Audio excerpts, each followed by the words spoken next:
Hey guys, welcome back, it's Ripe again. In today's video, jealous vegan Karen shot me because I was fishing on my own property. She claimed that fishing is illegal. Also, this video is proudly sponsored by Fishing Clash. More about them later in the video. So I used to live next door to this absolutely insane woman that for privacy purposes I will call Karen. The name fit perfectly because she felt that she was entitled to everything and people needed to change their way of life to what she wanted. For the later half of that, it meant that she was vegan and decided it meant that nobody living around her could eat meat. I would understand if I went to dinner at the house of a vegan and was not allowed to cook or eat meat in their kitchen. But on my own property, I'm gonna do anything I please, and she should not even think that she has control to stop me from doing it. Not just me, but everybody else around her as well got the same crap, as she seemed to be stalking us when we would come home from grocery stores or doing any type of cooking outside.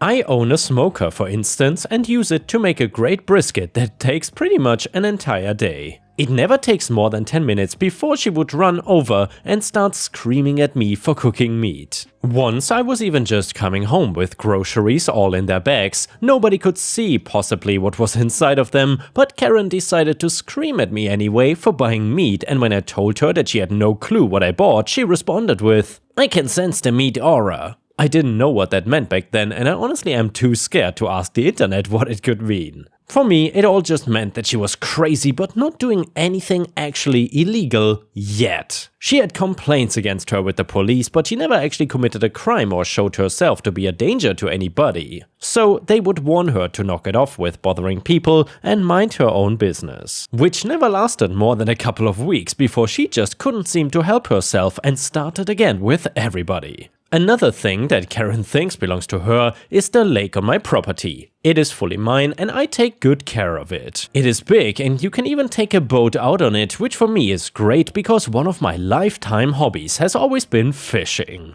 With my lake, finding the time and place was not so much of an issue anymore. Karen had the idea that since she was vegan and the only one that cared about animals, it meant that the lake was magically hers. I told her several times that it wasn't and even put up signs to warn people, well, only her, to stay away. And I really think that she might have just been a little bit jealous that I had the lake and she clearly wanted it as a status symbol. But not actually because she gave a crap about the fish. I would notice her in the corner of my eye, watching but staying off the property when I would go out and fish. Honestly, having her as a neighbor was exhausting because it just felt like you had the CIA or somebody spying on you all the time. It can make you feel like a criminal doing something wrong, even if you aren't, by just being watched. Sometimes I'm so tired of her antics that I instead pull out my phone and play Fishing Clash instead. My neighbor, the YouTuber Ripe, introduced me to this game a while ago. He said this is one of the most realistic fishing games ever made, and whenever Karens harass him and he is stressed, he plays Fishing Clash to calm down. Fishing Clash is partnered with Major League Fishing, uniting fishing fans from all over the world. As you might know, Ripe lives in northern Thailand, so fishing in the ocean is not exactly possible. However, with this game, you're not bound to one location where you have entitled neighbors breathing down on your neck. No, you can fish globally, and you can even upgrade your equipment like your rod, your bait and tackle, everything. You can even compete with other players in tournaments and show them who is the boss fisherman. I am very thankful for Fishing Clash sponsoring this video because it helps me make more awesome content for you guys, and it even allows me to buy more snacks for my cat Disney. If you want to support the channel, you can do that by downloading Fishing Clash using my link in the description below or by scanning my QR code. Use the gift code RIPE to get free items worth $20. Here is how you redeem it. You will get amazing items for free, and once again all you need to do is scan the QR code to download the game, and within the game use the code RIPE to get exclusive items. And now let's get back to the story. One of those days, she, aka Karen, found me after I was done fishing and close enough to the property line that she could shout at me without trespassing. I should have just ignored her and walked away, but my nerves were shot and patience for her was totally gone. Me, what do you want now? Karen, you're out here killing innocent animals and making me just sit by and watch them die for nothing. Wasted life for nothing more than sport. Me, actually, I did not even keep anything I caught today for your information. I released them all for being too small and they swam away. So how about you get in your house and stay out of other people's business? Karen, I refuse to sit back and watch you commit genocide. You belong in jail with all the other war criminals, breaking the Geneva Convention and using the lake wrong instead of giving it to me who will care for it and the poor fish that you are torturing. Now, I don't know anything about the Geneva Convention, I'll be honest, but even me who knows nothing can be sure that there's not a damn thing in there about protecting the life of fish against fishermen. If there was, I feel like I would know, and every fish restaurant would be closed with hundreds of people in jail for gathering them. I just walked away from her because I couldn't do anything else aside from getting angry and yelling at a woman that was never gonna listen to a single word that came out of my mouth. I instead saved my energy. I knew that she was still watching me fish, but I was avoiding her, not wanting to have the same fight over and over. This one day though, I had a couple really good catches and planned to have those fish for dinner. One of them was huge and probably the biggest I had ever caught in my lake. It was beautiful outside, and since I had a grill, I decided to just cook them like that. I knew how to debone them and everything myself, so it was easy. And I chose to do it outside to minimize the mess. Also, I don't want to go into details because I know cleaning the fish can get kind of gross, but I also did it outside so all of the parts that were not going to get grilled and eaten could get put into an emulsion I use for my garden as basically fertilizer. I might not be a vegan, but I don't like to waste things that can have purpose, so I was so focused on getting them ready and on the grill that I did not notice Karen had migrated onto my property. Not until she was basically right behind me and let out a high-pitched scream that I knew she was there. I covered my ears, it was so loud and sudden, before getting angry that she had done it. Me? What the hell is the matter with you? Karen, me? You're the one tearing that poor creature apart just to eat it. You're no better than a caveman or a cannibal, and doing it right in front of me and shoving it in my face to upset me. You're a murderer for eating meat. How could you do this? Me, listen to me carefully because I'm tired of saying this. I'm on my own property and I can eat anything I want. You, on the other hand, are not invited here and you need to leave right now. Karen, stop cooking those creatures of God. Me, no. That's my dinner, and I won't be changing it because the lady living next door doesn't like it. I would have thought a vegan would be more peace-loving and good-natured, not totally insane. The other thing I didn't expect a vegan to have was a gun, but there she was with it, pulled out and pointed right at me. I froze in absolute shock and terror. I did not have time to even be scared before the gun went off and I was once again covering my ears from the noise. Along with screaming and hopping around because she had shot a bullet right into my foot.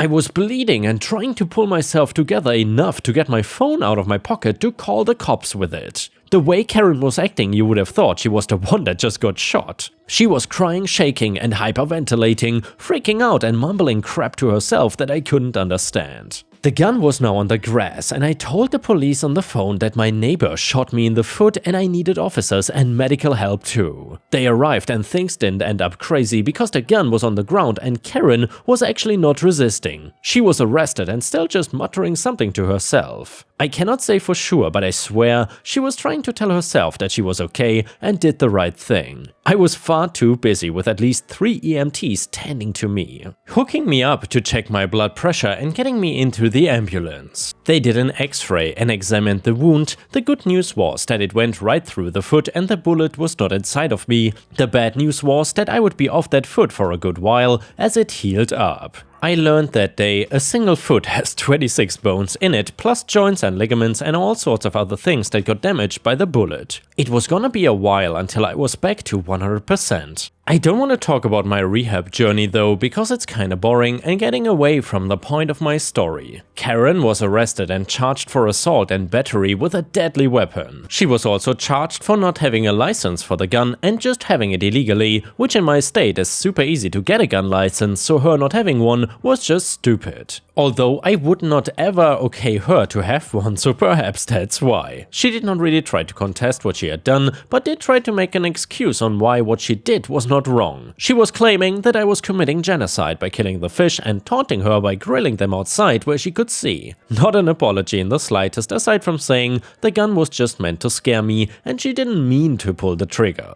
Which, based on her reaction afterwards, I kinda think she was telling the truth about. Either way, she was being sent to prison for what she did. How she acted when she got out, I will sadly never know, because I moved out of the town about 5 years later. I wanted to be closer to family, and at that point she was still in prison. I have no desire to see where she would be now or what she was doing. I can only hope she learned that shooting people is not a good way to get your point across on violence to living creatures being wrong. And yeah, Ripe Stars, that is just the absolute best logic. You wanna fight violence against animals by shooting people? That kind of logic really can only come from an entitled Karen. And the next one is titled, "My parents tried to steal my property."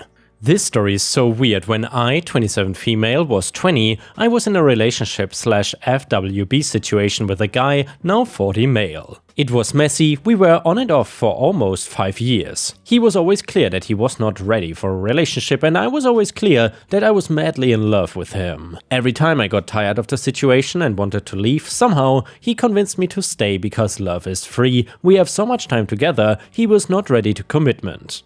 I asked advice to my sister, now 42 female, and she gave me some crappy advice, like make him compromise, leave stuff at his place, and basically turn him into a boyfriend until it was too late for him to say no. I never managed to do that, because I wanted him to love me as much as I loved him, and not trap him. During the last night I spent at his place, he said he wanted to try something more serious with me, talked about some dates he planned, etc., only then to ghost me forever. It was hard. This was the first person I loved, and he treated me like crap. 6 months passed and my sister came home. We both lived with our parents, saying that she wanted to introduce her brand new boyfriend. She had a ton of boyfriends, but she said this was the one. It was a dinner only with my parents at our home, so I was excluded and expected to just go out or chill in my room. The day came, and while they were dining, I ordered a pizza. I came downstairs only to find the guy I was with 6 months prior dining with my parents and sister. I was shocked but paid for my pizza and went to my room again to cry.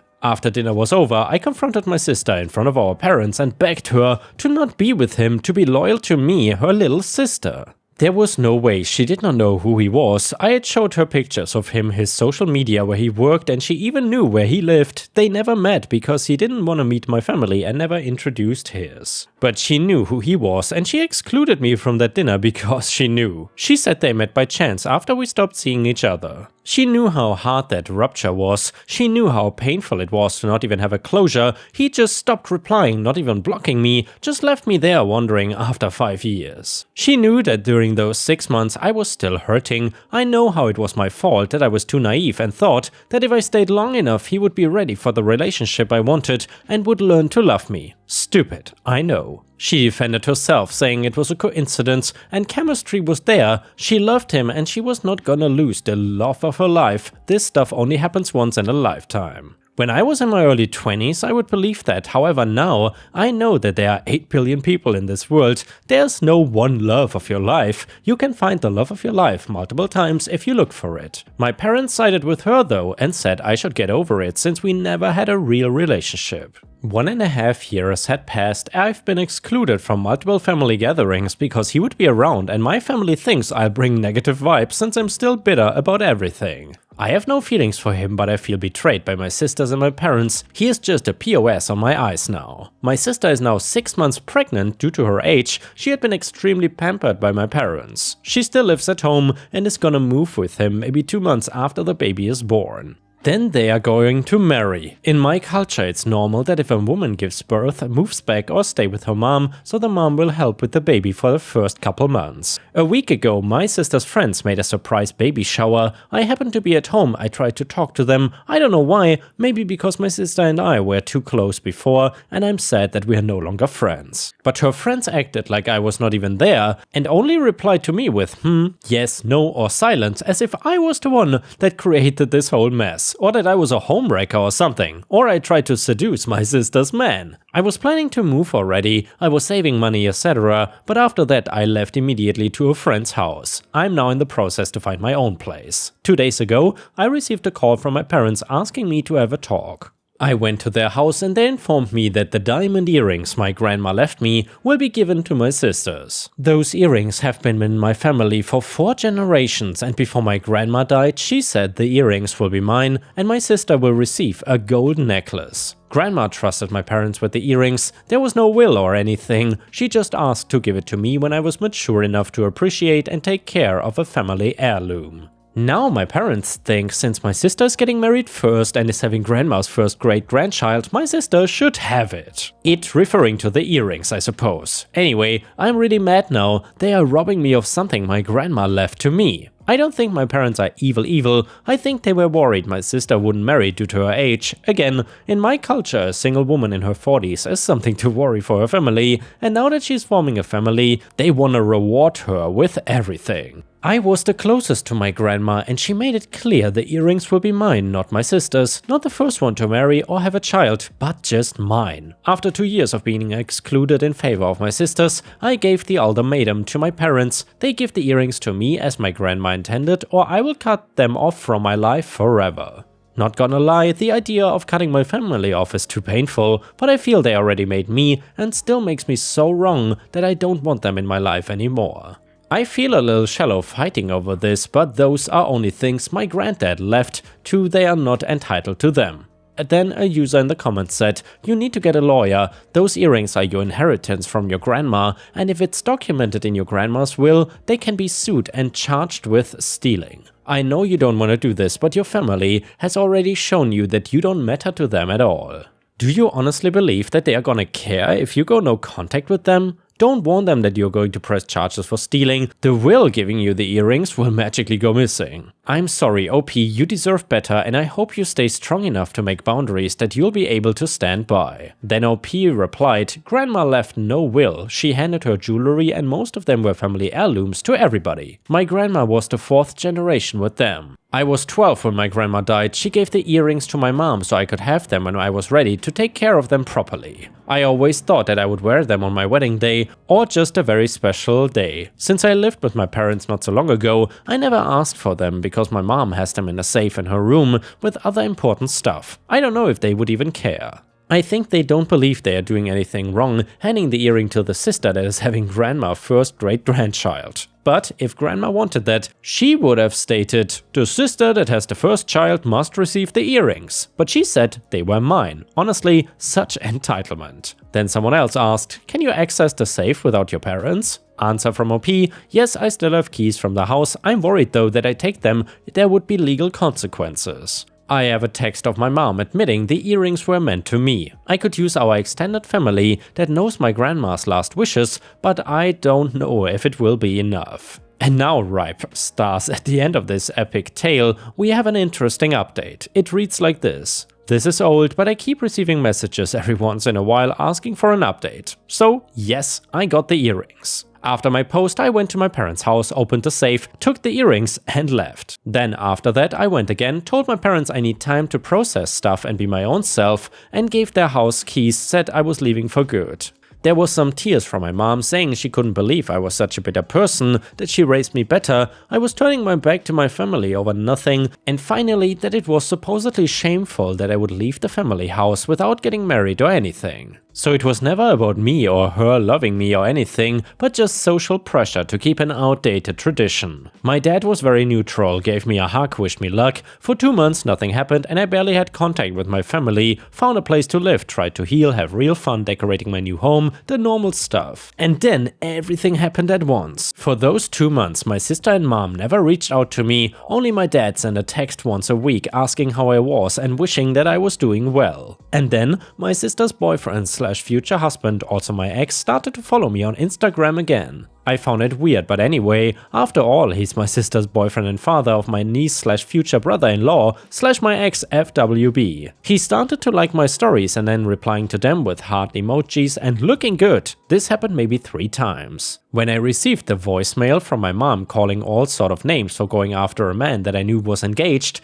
this was some kind of revenge over my poor sister that I was causing her so much stress her blood pressure level was over the moon. I was apparently an inconsiderate femme fatale and she raised me better. Later I learned through a cousin that my sister took her fiance's cell phone and found several conversations with several women, including his attempts to talk to me, so of course she went to my mom crying about me trying to steal her fiance. All very messy, to be honest. Less than a week later, another voicemail from mom asking me where the hell the earrings are. She went looking after them and when she couldn't find them, deduced it was me. She called me a thief and a disgrace. She dishonored me and said that they didn't consider me family anymore. I was dead to them and she will be taking legal action against me for being a thief if it was possible. I had no option but to block her and my sister and other family members that sided with them. My dad later texted me to let me know that my mom went nuts and they won't take any legal action. By the end of last month, my cousin texted me saying my sister had given birth to my niece. I know I shouldn't, but I did. I went to the hospital with a gift while wearing my beautiful and fancy earrings. I promptly got kicked out, of course, but it was worth it. I have no plans to see them ever again. Well, maybe my dad, but also my cousin, big gossiper that girl, let me know that my sister is getting married in May, so she will have her happy ever after all. But also, I'm living my best life right now. And yeah, Ripe Stars, let me know what you think about this story in the comments. Do you think OP went too far, or did she do just the right thing? I'm curious about your opinion in the comments. And the next one is titled, A House, a Sleazy Family Member, and a Bit of Karma. Posted by user Medium Savings 4968 on r/Ripe Stories, our own subreddit. My grandma told this story. She died in the 2000s and my father tells the story now. I'm piecing it together and trying to write this based on 2 accounts. So in the 90s, the city/county passed a law that allowed the city to condemn and demolish homes that were either A. had multiple drug raids as a den or stash house, and B.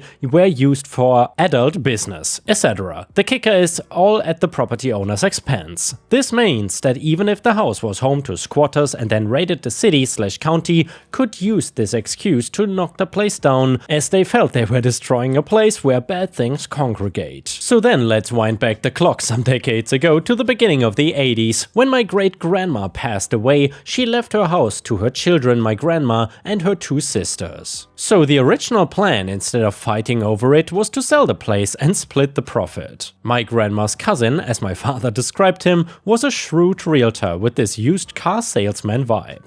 The guy offers his services to my grandma and her sisters. He slowly takes control of the property. Slowly, my grandma's cousin increases his commission by slowly fudging the paperwork. Then he finds a way to remove my grandma from inheriting anything, allowing my grandma's sisters to get larger shares. Grandma decides to forgive them and wash her hands of the situation. Now, the cousin convinces my grandma's 2 sisters to sign the property over to him, promising that upon sale he would give them their share of the proceeds. By the way, they set it up paperwork-wise, meaning he could have easily sold it any time and run off with the money. My grandma's sister naively thought, since he is family, he won't do this. He decides to sit on the property for a decade as it is gaining value. At the time, the property sat just outside a ritzy district. Keywords outside it, and so neighborhoods around it saw massive price hikes. My grandma's cousin was salivating for the sale, but held out longer, hoping the price would go even more crazy higher.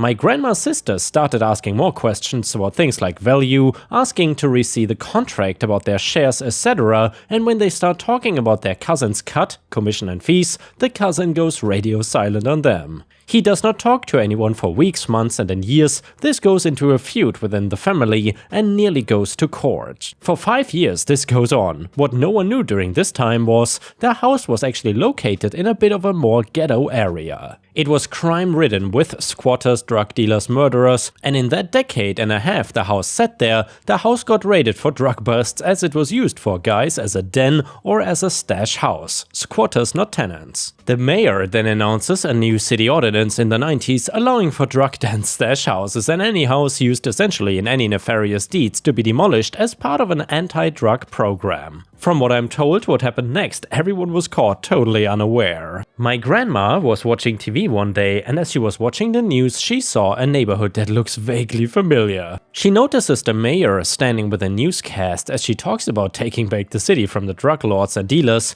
and how this will be a big step to not only squash out the issue, but blah blah blah. As grandma is watching, she bursts out laughing with also a sad tear as she watches her parents' house get bulldozed. Now, the cousin tried to put the bill on my grandma and her sisters. The guy even threatened to sue. According to Dad, the guy came by to have first yelling and screaming matches with grandma and then her sisters separately about them taking some responsibility. Then the begging started. The women kind of just laughed. Again, he had full control and his name was on the property, so he was gonna have to pay the city, the fines and the demolition costs. Grandma's cousin passed first. With no hard feelings, his family returned the property back to my grandma and her sisters. My grandma and her sisters passed away a few years later after that. It was my father's, his brothers, their cousins that ended up inheriting the property. Eventually, the property, a vacant lot now, sold right a decade ago. And wow, ripe stars, first of all I would say, rest in peace, legendary grandma, and second of all, props to OP's grandma for being such a legendary woman. And yeah guys, with this we have reached the end of the video. Thank you so much for watching. Also, thanks once again to Fishing Clash for sponsoring this video, and as I mentioned before, please don't forget to support me by downloading Fishing Clash using the link in the description below if you are interested, or by scanning the QR code. Now is a really good time to get into the game by using the gift code RIPE to get free items worth over $20. Thank you so much for listening, and I will see you again tomorrow.